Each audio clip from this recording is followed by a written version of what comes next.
Pemirsa, terima kasih Anda masih bergabung bersama kami dan saat ini di studio telah hadir bersama saya Derajat Wibowo. Pak Derajat, terima kasih bergabung bersama kami. Terima kasih, mohon maaf 45 menit dari Mega Kuningan ke Berita 1. Ini bukan berarti komplain kepada Jokowi soal transportasi. Harusnya bisa terbang tadi, sudah ada burung Garuda di dada kanan itu. Tapi sekarang kita akan bicara soal... Mau minjem helikopternya Pak James. Setelah ini kita pinjamkan. Baik, Bapak-Bapak dan Ibu sekalian, sebelum melanjutkan diskusi, kita akan melihat dulu tayangan grafis berikut ini. Ini terkait tentang soal listrik. Ya. Kalau kita bicara tentang rumah tangga yang belum mendapatkan listrik, ini ada angka sebanyak 14,7 juta rumah tangga belum mendapatkan pelayanan listrik atau sebesar 23,5%. Lalu bagaimana dengan konsumsi listrik sendiri? Pada akhir Mei 2012 konsumsinya adalah 14,61 terawatt hour ya. Sementara di akhir bulan Mei 2013, 1 tahun kemudian, itu mengalami peningkatan 16,07 terawatt hour. Dan tentunya untuk tahun 2014 mengalami juga peningkatan, tapi kita belum ada datanya sampai bulan Mei 2014. Ya, baik. Datang terlambat, pertanyaan berikutnya buat Pak Derajat. Soal listrik bagaimana konsep yang ditawarkan? Kalau soal listrik, kami malah nekat, Prabowo Hatta nekat itu mentargetkan 100% elektrifikasi. 100% dalam jangka waktu? Selama 5 tahun. Selama 5 tahun. Karena memang begini, jadi di dalam menyusun visi misi, Prabowo Hatta itu tidak menyusun berdasarkan sektoral. Karena kita tidak ingin ada ego sektoral. Karena kalau besar sektoral, nanti sektor ini disusun si A, ini si B, si C, akhirnya tumbang tindih. Jadi kita blend menjadi 8 program prioritas, program yang sudah otomatis gitu, itu nggak kita tulis misalkan politik luar negeri bebas aktif, tapi yang ini adalah program prioritas. Nah, itu kita blend menjadi 8. Nah, tapi ada 2 sektor yang sengaja kita tonjolkan tersendiri, yaitu infrastruktur dan pendidikan. Nah, infrastruktur di sini itu karena memang kita mau investasi besar-besaran di bidang infrastruktur, termasuk tentunya di dalam listrik. Tadi ada pembicaraan tentang transportasi, itu di sini kita eksplisit kita katakan kereta api dijadikan prioritas pembangunan infrastruktur infrastruktur transportasi. Kemudian ada memperbesar porsi anggaran transfer ke daerah yang disyaratkan untuk pembangunan dan pemeliharaan infrastruktur dan fasilitas publik di provinsi dan kota madya kabupaten. Jadi memang kita menyadari bahwa persoalan transportasi bukan hanya di Jakarta, perusahaan listrik bukan hanya di Jakarta, dan itu tidak bisa dilakukan dengan kata-kata. Kita harus sediakan dananya. Bahkan di sini eksplisit dalam program visi misi program Prabowo Hatta itu kita akan terbitkan obligasi infrastruktur. Dan kemudian defisit itu kita turunkan jadi 1%, itu pun difokuskan pada infrastruktur. Jadi ini memang nggak bisa kita ngomong nanti akan cuman begini mengatasi masalah listrik. Harus ada uangnya, harus ada pembangunannya. Ya, kalau kita bicara listrik sebenarnya baik langsung atau tidak langsung kan juga terkait dengan transportasi atau transportasi memiliki keterkaitan dan dukungan dari faktor listrik itu sendiri. Mas Arief, ini tadi kita belum menyentuh masuk ke soal energi atau listrik gitu kan. Bagaimana mungkin Presiden atau siapapun yang memimpin Republik ini nanti bisa memberikan fokus yang optimal, maksimal untuk pengembangan transportasi, tapi di satu sisi infrastruktur, listrik dan sebagainya itu belum tersentuh. Apakah ada fokus perhatian ke arah itu? Jadi sudah jelas ya, kalau kita berbicara sektor, Pak Joko Widodo dan Pak Yusuf Kalla itu akan fokus 5 tahun ke depan itu kepada 3 prioritas yang paling utama. Ini bicara sektor ya, yang pertama adalah pangan, kemudian yang kedua energi, kemudian yang ketiga adalah infrastruktur. Dan kita tahu energi ini adalah salah satu faktor yang membuat defisit kita makin lebar pada saat ini, baik itu fiskal ataupun current account ataupun perdagangan, kira-kira kan seperti itu. Nah, khusus misalnya tentang listrik, kita punya keinginan bahwa rasio elektrifikasinya 100%. Sama mungkin ya. Dalam waktu 5 tahun juga? Dalam waktu 5 tahun. Tetapi mungkin yang membedakan adalah basis pengembangan rasio elektrifikasi kita itu adalah didasarkan kepada kemampuan sumber daya energi yang ada di daerah tersebut, Lokal, ya. sehingga bisa lebih cepat. Begitu, tidak hanya misalnya tergantung kepada misalnya pembangkit yang berbasis ada yang ada di PLN, tapi kalau di sana ada tersedia air, maka Hidro. negara menjamin sampai ke sana misalnya seperti itu. Di situ ada matahari, maka kemudian yang paling hebat, maka kemudian matahari lah di sana, karena wilayah Indonesia ini kan bukan hanya Jawa, bukan hanya Kalimantan di pulau-pulau besar, tetapi banyak pulau-pulau yang kecil yang juga ada penghuni dan tidak punya listrik.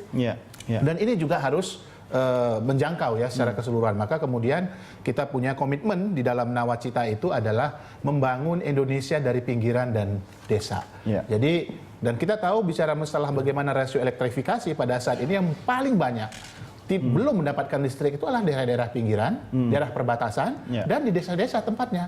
Nah, ini pertanyaan penting, Bapak-bapak sekalian. Anda berdua tentu harus memberikan sebuah komitmen kepada masyarakat kita yang berada di wilayah-wilayah terpencil. Ketika pembangkit harus dibangun, investasinya besar, tapi ada kebutuhan masyarakat untuk mendapatkan fasilitas listrik. Pak Derajat, listrik apa yang akan dibangun di daerah-daerah seperti itu? Ya, di sini eksplisit kalau di programnya Prabowo Hatta itu kan kita pointers to the point dan kita hitung biayanya. Dan jadi mengoptimalkan pemanfaatan sumber daya air dan pembangkit listrik mikrohidro bagi pemenuhan listrik daerah-daerah terpencil. Ada ya. Kemudian kita juga mengalokasikan 1 miliar per desa ya. Undang-undang desa itu tapi 1 miliar itu tidak spesifik untuk listrik saja. Bukan, kan? tapi itu untuk 8 program desa, jalan, jembatan, irigasi desa, pesisir. Kedua adalah listrik dan air bersih desa. Ya. Kemudian listrik ini salah satu sebab yang membuat kita agak kesulitan untuk meningkatkan suplai. Itu kan biaya di PLN itu kan mahal sekali. Nah, jadi kita dorong untuk PLN menggunakan sumber yang lebih murah daripada sekarang BBM. Kita dorong ke penggantian gas, tapi juga kita di sini ada mengembangkan prioritas pada bahan bakar nabati, energi bio dan energi terbarukan yang diikuti dengan kebijakan kewajiban pemakaian biodiesel yang kita naikkan secara bertahap. Jadi memang kita Indonesia ini mempunyai biomass yang luar biasa besarnya. Dan biomass ini wasted. Banyak yang terbuang, banyak yang nggak karu-karuan ya. Saya baru mendengar satu investor dari Jerman itu yang tertarik untuk membangun di daerah sekitar Sulawesi Utara.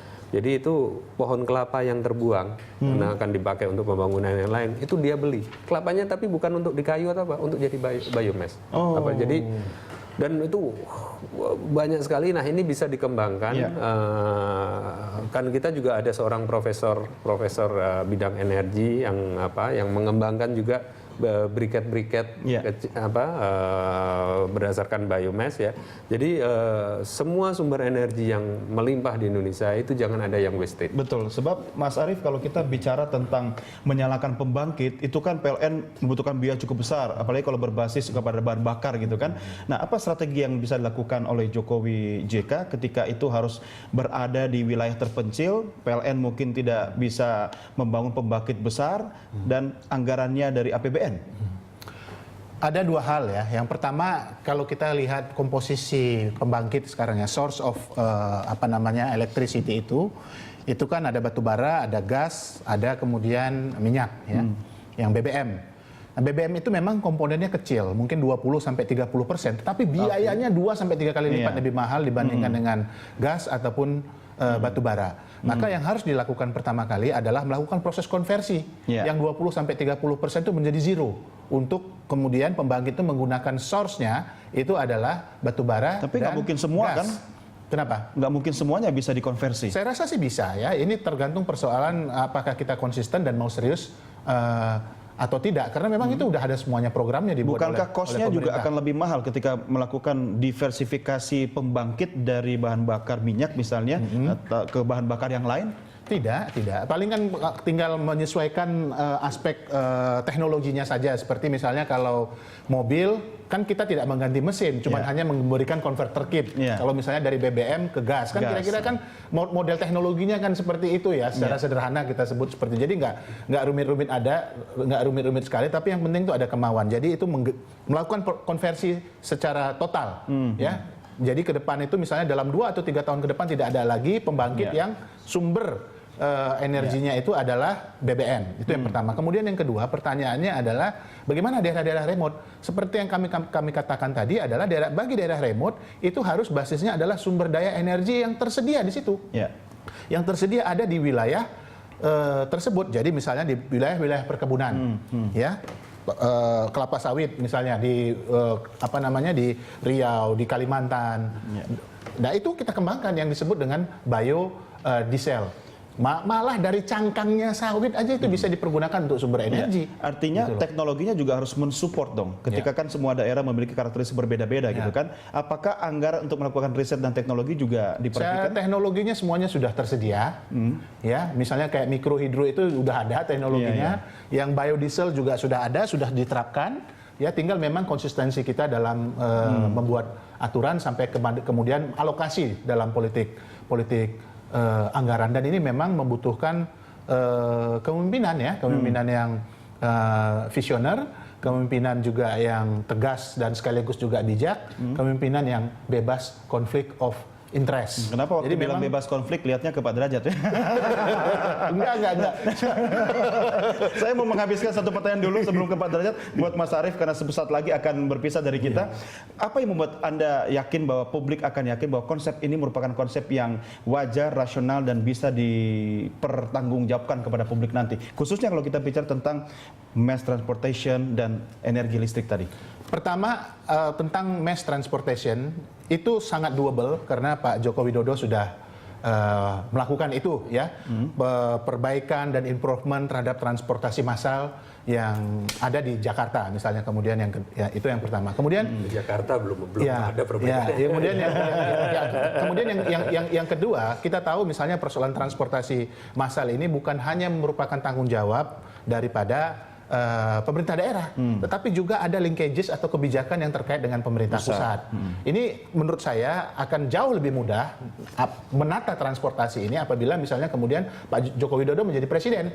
Tapi kan presiden kerjanya bukan cuma ngurusi transportasi doang. Oh iya, itu salah satunya. Misalnya tiba-tiba kita mau mengurusin agar ada pembatasan terhadap kendaraan bermotor. Terus ada kebijakan tentang low cost green car. Disebut green car tetapi pakai bahan bakar BBM yang bisa di bawah RON-nya di bawah 90.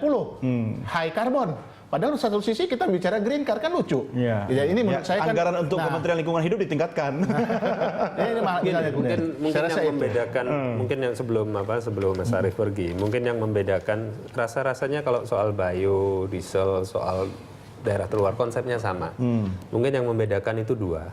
Pertama adalah kalau di dalam program kami itu sudah kita sebutkan anggarannya. Misalkan untuk research yang terkait dengan agriculture dan pemanfaatnya untuk energi, itu kita katakan akan kita tambah 10 triliun untuk riset saja. Oke. Ya, jadi kita Riset sebutkan khusus buat energi ya. pertanian dan energi. Oke. Jadi ini dan untuk meningkatkan produktivitas pertanian. Ini jadi kita sebut eksplisit rupiahnya.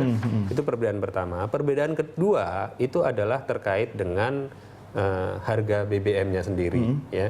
Jadi kalau dari pihak Mas Jokowi, beliau sudah mengatakan secara terang-terangan akan menghapuskan subsidi BBM dalam 4 tahun dan meningkatkan harga BBM.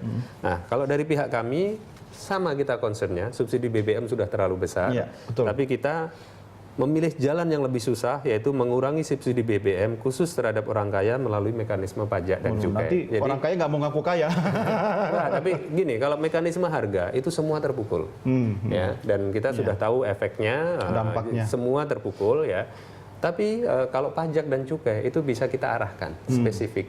Nah, lebih susah, lebih berat, tapi ya inilah kita mengatakan membangun sistem subsidi energi Dan yang Anda lebih yakin itu tepat dalam sasaran. 5 tahun bisa dilakukan? Dengan ketegasan Mas Bowo dan juga kecakapan teknokratisnya Bang Hatta, dan insya Allah dibantu oleh teman-teman di DPR karena untuk posisi koalisi kan mayoritas di DPR sekarang. Maksudnya ngeroyok yang sana itu. posisi kan kebijakan kita kan nggak bisa tanpa DPR. Iya. Ya, jadi sementara kalau di koalisi merah putih ini kan sudah mayoritas di DPR. Jadi rasa-rasanya sih hambatan politis maupun leadership itu lebih kecil di sisi nomor 1 dibanding di sisi Baik, Anda berdua sama-sama mengaku memiliki calon presiden yang tegas ya. Yang penting Anda berdua sudah tegas memberikan edukasi bagi publik, biarkan publik yang memilih Ya. nanti. Tapi yang paling penting satu hal tadi mengenai Saya pikir sudah mau berangkat Mas Arief. soal persoalan subsidi BBM tadi Ini nanti ya. di stasiun sana. Persoalan subsidi BBM tadi ya, pasangan Pak Joko Widodo dan Pak Yusuf Kalla ya, sebelum melakukan proses pengalihan subsidi ini, kita akan memberikan alternatif energi yang lebih murah kepada masyarakat. Itu yang paling penting. Jadi kalau misalnya proses konversi itu terjadi, maka kemudian 20% misalnya harga Alternatif energi akan energinya sudah lebih murah. disediakan, dipikirkan. Sudah. Distribusinya, infrastrukturnya. Ya, nggak mungkin selesai dalam 4 tahun. Oke, baik. Kita tunggu tanggapannya. Mas Arief, terima kasih sudah bersama kami. Sukses buat Kita Anda. satu perguruan. Baik, kami akan segera kembali untuk berdiskusi sesaat lagi. Pemirsa tetap bersama kami.